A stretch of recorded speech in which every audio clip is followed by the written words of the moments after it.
Channel update. Don't forget that starting November 22nd, I'll be doing weekly reviews of Amazon's Wheel of Time show. Also, this channel officially apologizes for the crude humor in the thumbnail. Those responsible have been sacked. Hey you geeks! Why does everyone call this the slog? Winter's Heart is a hoot and a half, and is rather steamy. An odd association, since the opening prophecy tells us,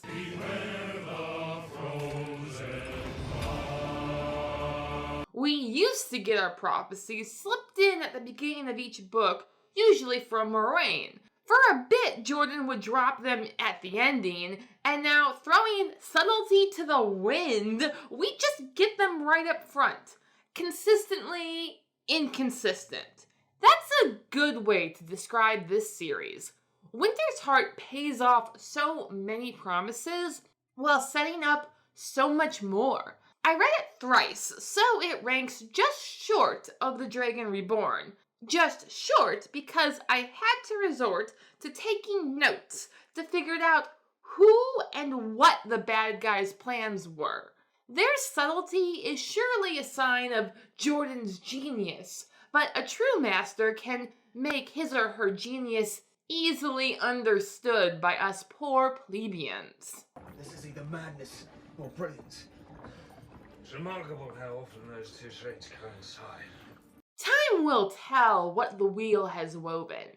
This series is for people who enjoy lunatics after all.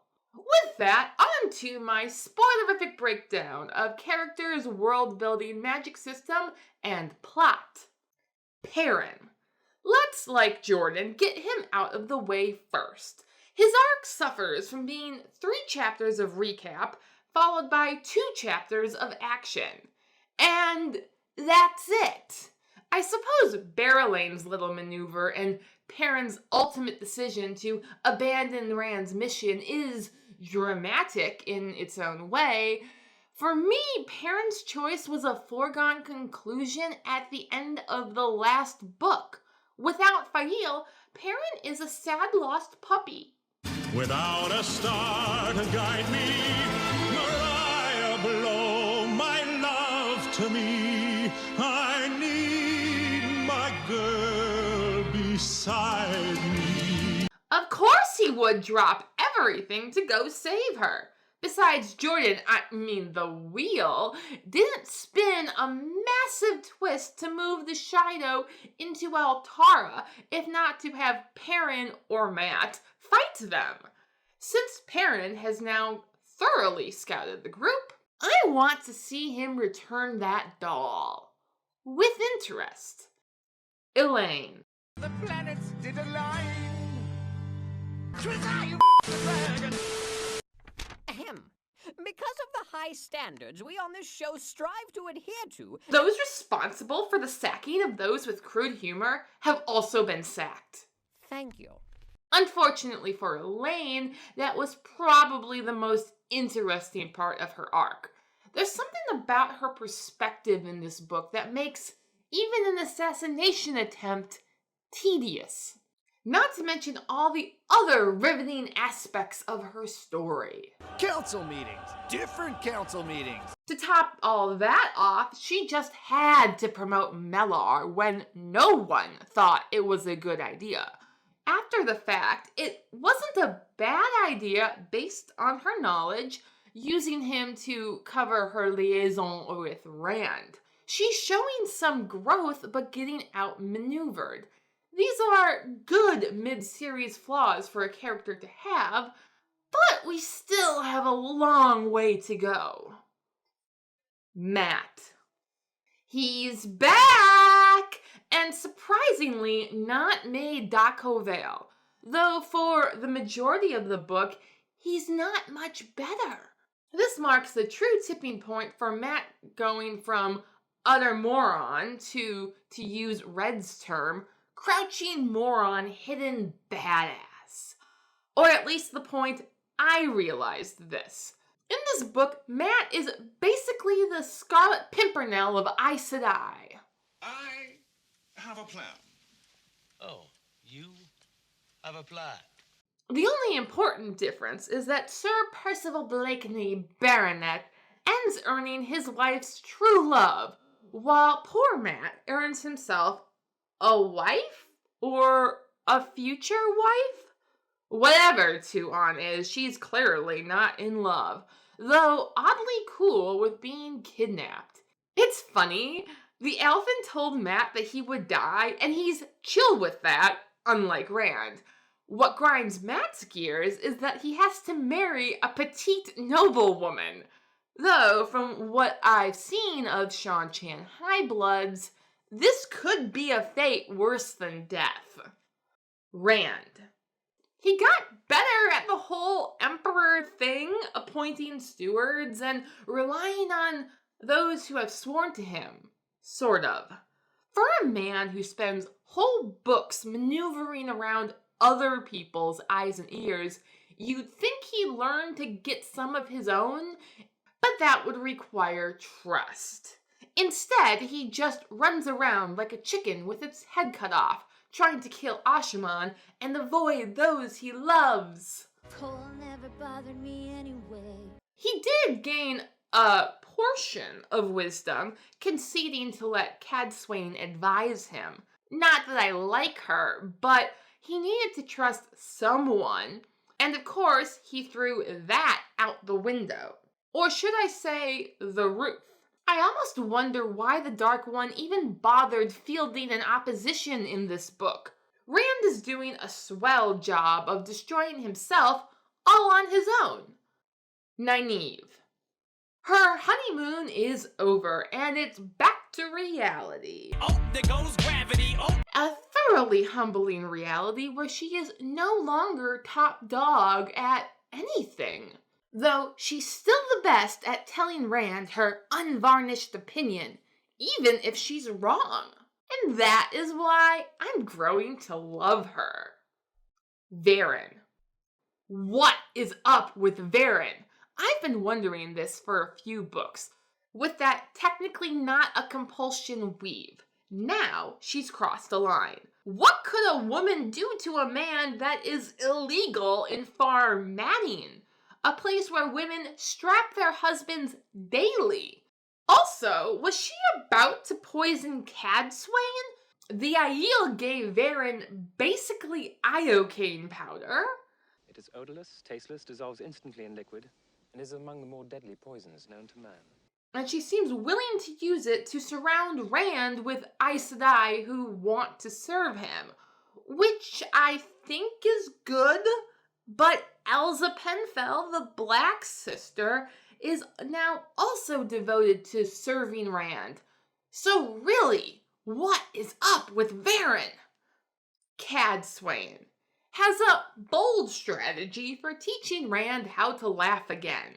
Cheer up, chin up, it's time to bring a happy attitude. Keep it positive. As you slap her to the floor. I wonder how it will work out for her. Hopefully well, since if Rand implodes, there goes the universe. Egwene did not have a POV in this book. And there was much rejoicing.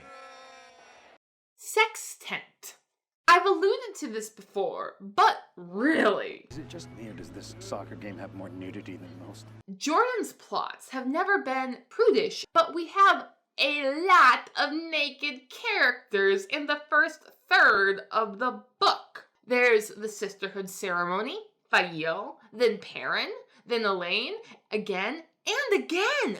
Now we get every POV character's history and preferences. Let's talk about you and me. Is having a character named Shallan, who is bi, a requirement for using the term Raffo? Jordan went right up to my good taste line and straddled it for the whole book. It's really an impressive balancing act that must be acknowledged. Far Madding is a hypocrisy unto itself. Hatred of the one power, yet reliant on a Tirangrial to keep them quote-unquote safe. You have no power here. You'd think in a place without the power, men and women would be more egalitarian or even patriarchal. But instead, the women have found more violent and insidious ways to overpower men. This town is miserable, so it's perfect for Rand, especially now that the one power makes him sick. Servants of all. We all know that everything was better back in the Age of Legends. Those were the days. And you do when you were there. Dance for girls and men, woman. When the Aes Sedai were truly servants of all. Besides that one time Lanfear created the boar, it's interesting to see how that idea has been reinterpreted in the present. Only the Damane are technically servants. Collared and brainwashed, they are happy to serve. Meanwhile, the White Tower's Aes Sedai say they serve, but who they serve differs from sister to sister.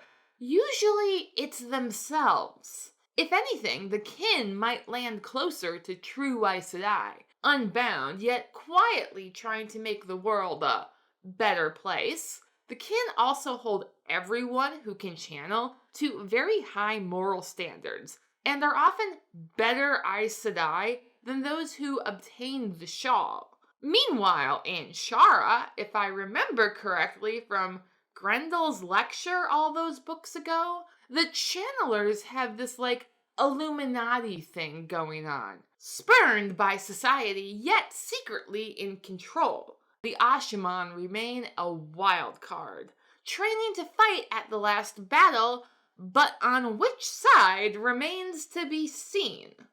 Foresaken. I died today, but then you get revived with the power of necromancy.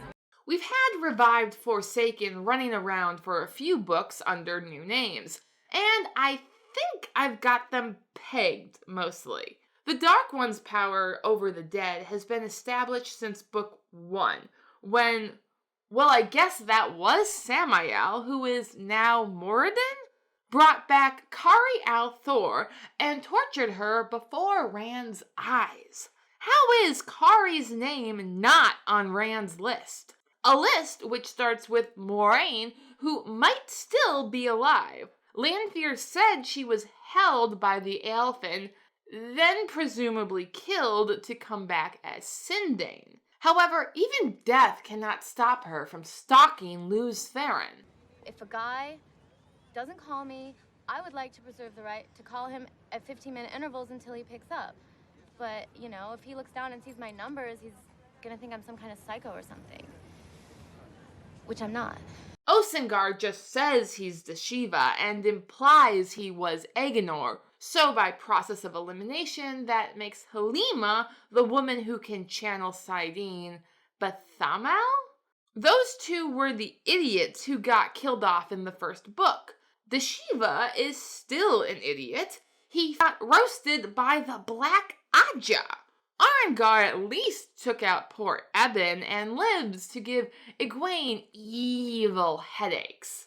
No clue what Demon Dread is doing, or most of the female Forsaken, though Tuon's truth speaker is officially sus. The Choedan Kal. You know it's going down when Padan Fain shows up. This guy is the ultimate hit and run, though I have no idea what scared him off this time. Seriously, what was that strange vision? Before running, Fain still managed to inflict emotional damage on Rand, landing him in the cells. Nobody wants him. He just stares at the world. And remind us that there is another evil in the world. I suppose Rand has been planning to use Shadar Logoth's evil to remove the taint from Saidin ever since Fain stabbed him. Or maybe even when he and Moradin hunted Samael in the Cursed City. In true Rand since Book 4 fashion, he doesn't even let the reader know his plans. Just gives us hints and counterintuitive side quests. Was his original plan really to hunt down each Forsaken before he cleansed the taint? Fortunately for the world, Cadsuane gathered Rand's entourage and pulled him out of jail, so he could go and do what needed to be done. The final battle is on a level with the Fires of Heaven, but we don't get to see most of it, just hints of epicness. I did love the fast pace and the leveled playing field. Rand and Nynaeve's godlike powers are busy cleansing Saidin, while mere mortals duke it out in the jungle.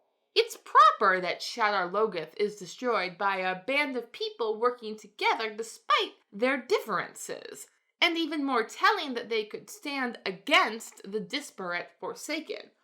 A moral which has been clear since Book 1, but if goggle-eyed sheep herder Rand missed the point, then I highly doubt that Forged in Fire Dragon Reborn Rand is going to wake up and just get it. Though, if the time of illusions is at an end, then the time of revelation must be beginning.